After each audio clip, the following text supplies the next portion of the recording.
कैसे? आज द्रौपदी माता समझ गई परिस्थिति को, अपने साड़ी के आंचल को फाड़ के एक टुकड़ा साड़ी का महात्मा जी को दिया है। महात्मा जी वही द्रौपदी के साड़ी के टुकड़े को लंगोटी बना के पहन के जब बाहर हुआ तो उनके मस्तक पे हाथ रख के आशीष दिया, बेटी ये आंचल का टुकड़ा जो तूने हमें दिया है ये दान कभी कम नहीं पड़ेगा, अनंत गुना फल तुझे प्रदान करेगा एक दिन। बेटी जा, सौभाग्यवती भव, तेरा कल्याण हो। और महाराज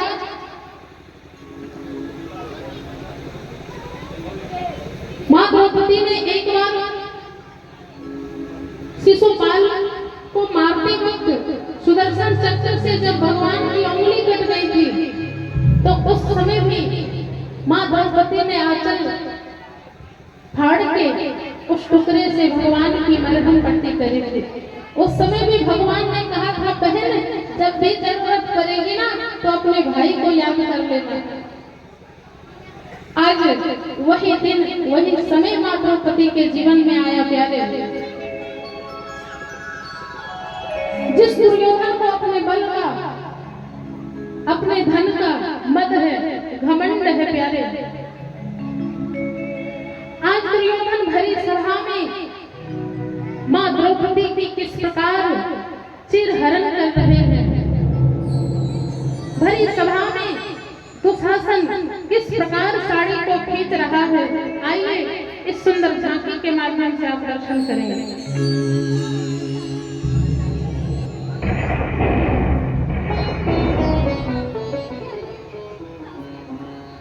आज द्रौपदी मां की साड़ी जब दुशासन खींचने लगा, द्रौपदी ने सबों से गुहार की है, बाबा मेरी लाज को बचा लीजिए, स्वामी मेरी लाज को बचाइए, भरी सभा में मेरी लाज लुटी जा रही है। लेकिन किसी ने प्यारे उस समय कुछ नहीं बोला, किसी ने साथ नहीं दिया, सभी मौन धारण किए, अपने नजर को नीचे किए, गर्दन झुकाए। आज द्रौपदी मां बहुत व्याकुल हुई कि आज इस विपत्ति की घड़ी में मेरा कोई नहीं, कहाँ जा छुपे हो मेरे कन्हैया,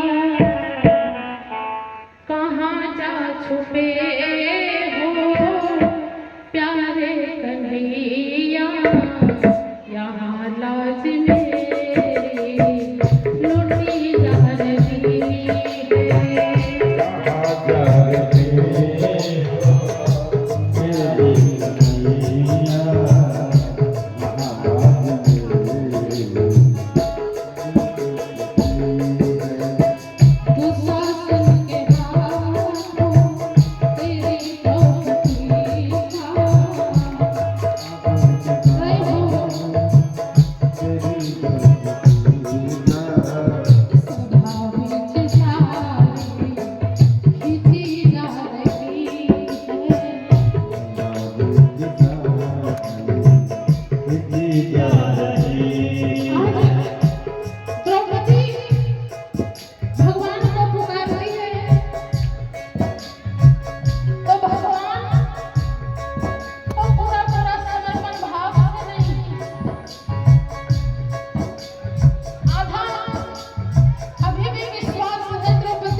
पूछ रही है मेरा क्या दोस्त कि आज इस भरी सभा में मेरे पक्ष में कोई बोलने वाला नहीं, कुछ तो बोलो।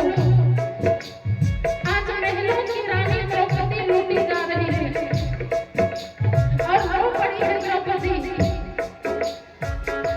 पांचों पति आज बैठे सभा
अरे खींच दुशासन जोर लगाएंगे तेरे हमारे जो ओ सुनी पई है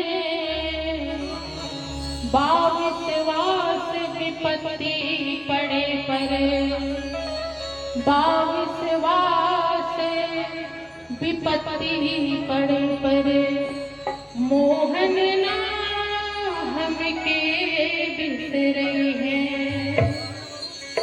अरे ओ दुष्ट दुशासन जोर लगा के खींच मेरी साड़ी को, पर हमें विश्वास है कि विपत्ति की घड़ी में कोई साथ दे ना दे, पर भगवान जरूर साथ देते हैं। और हमें विश्वास है कि आज मेरा भाई द्वारिकानाथ जरूर आएगा मेरी लाज को बचाने के लिए। और द्रौपदी माँ कहती है कि हे द्वारिकानाथ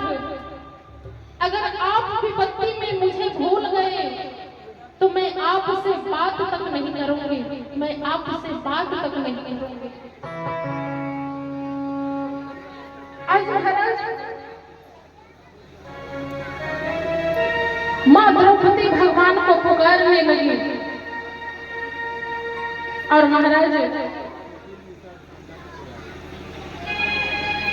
और ये मंडप के पुजारी बाबा सुशील मिश्रा जी, जिन्होंने प्रभु के दरबार में 101 रुपये का महादान दिए, भगवान आपका जीवन मंगल करे, आपको बहुत बहुत साधुवाद।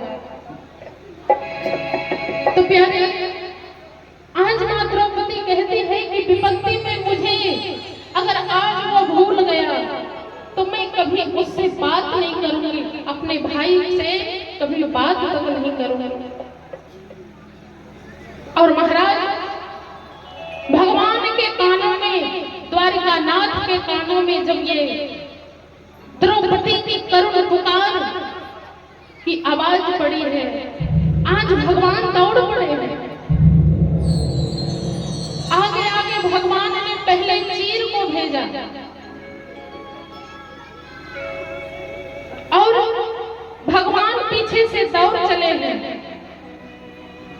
और भगवान के पीछे पीछे आज गरुड़ जी दौड़ रहे हैं तेज गति से।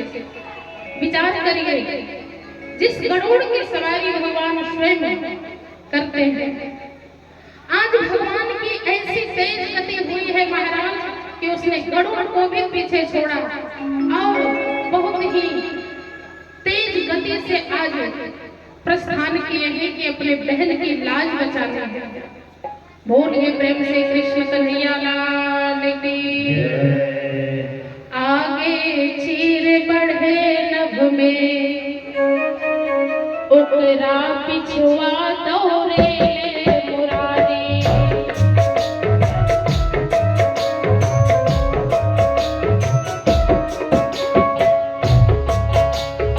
आज कन्हैया भगे इतना,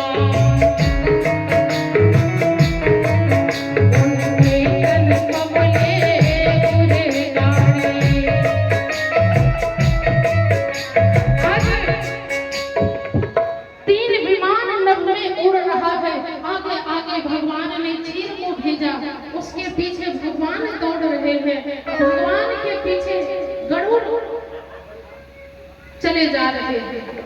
प्रभु रुकिए तो सही, रुकिए तो सही, आप मेरे ऊपर बैठ के चलिए, आप तो थक जाएंगे। लेकिन भगवान ने एक नहीं सुनी और दौड़ पड़ा महाराज। आज नभ में ये तीनों विमान चल पड़े हैं और महाराज जब सभा में भगवान पधारे हैं तो भगवान ने उसी क्षण वस्त्रावतार धारण किया महाराज। दुशासन द्रौपदी मां के वस्त्र को खींचते खींचते पसीने से लथपथ हो गया, परेशान हो गया, पर साड़ी कम नहीं पड़ा महाराज। क्यों? क्योंकि द्रौपदी ने धीरे धीरे करके द्वारिका नाथ के प्रति अपना पूर्ण समर्पण कर दिया, अपने दोनों हाथों को उठा दिया। हे प्रभु, हे गोविंद, अब मेरी लाज आपके हाथों है। और जब भक्त भगवान के लिए अपना पूर्ण समर्पण करता है महाराज, तो भगवान कभी उसे विसारते नहीं। और इस प्रकार से साड़ी घटे नाथ बोले दुर्योधन। आज द्रौपदी मां ने देखा दुशासन पसीने से लथपथ है। दुर्योधन को भी आश्चर्य होने लगा, अरे ये क्या, साड़ी पीछे नारी है कि नारी पीछे साड़ी है, साड़ी की ही नारी है कि नारी की ही साड़ी है। ये कैसा चमत्कार हो रहा है, क्या हो रहा है? आज द्रौपदी मां कहने लगी, अरे दुष्ट, जरा जोर लगा के खींचो ना, तुम्हें तो अपने बल का बहुत घमंड था, और जोर लगाओ। कि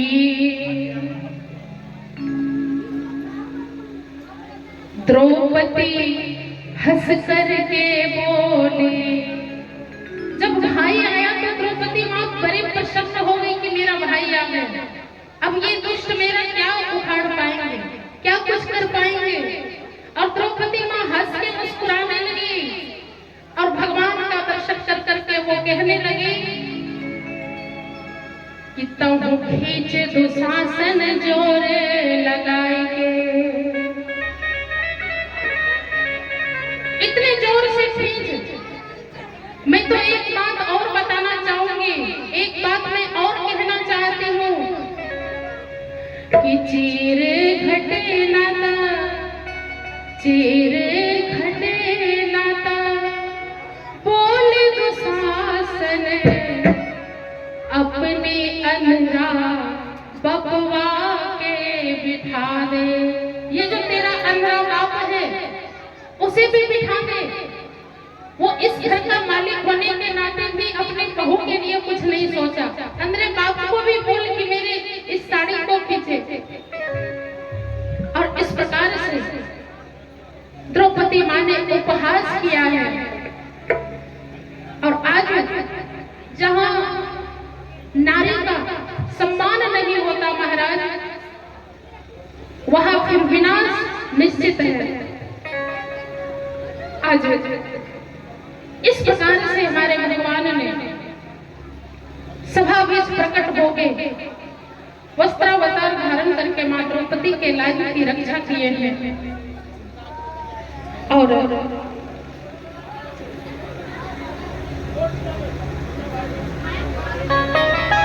उन्होंने साबित कर दिया, भगवान ने साबित किया कि जो भक्त जब भी हमें प्रेम से पुकारता है, भाव से पुकारता है, समर्पण भाव से, मैं वहां बहुत जल्द ही चला आता हूं। आज मां द्रौपदी पूछती है कि भैया आपने इतना देरी क्यों कर दी, आप और देर करते तो क्या होता। नहीं नहीं बहन ऐसा मत बोलो। तो अगर कहते कि हे परमात्मा है मेरे भाई, आप जल्दी आ जाइए, मेरी रक्षा करिए, तो मैं जल्द आ जाता। लेकिन तुमने राजा द्वारिका नाथ को पुकारा और वहां से आते आते बहन इतना देर हो गई, इतना विलंब हो गया, इसलिए तुम्हारा भाई क्षमा प्रार्थी है। और इस प्रकार महाराज द्रौपदी माँ के लाज की रक्षा हमारे भगवान ने करी है। बोलिए प्रेम से कृष्ण कन्हैया लाल की जय।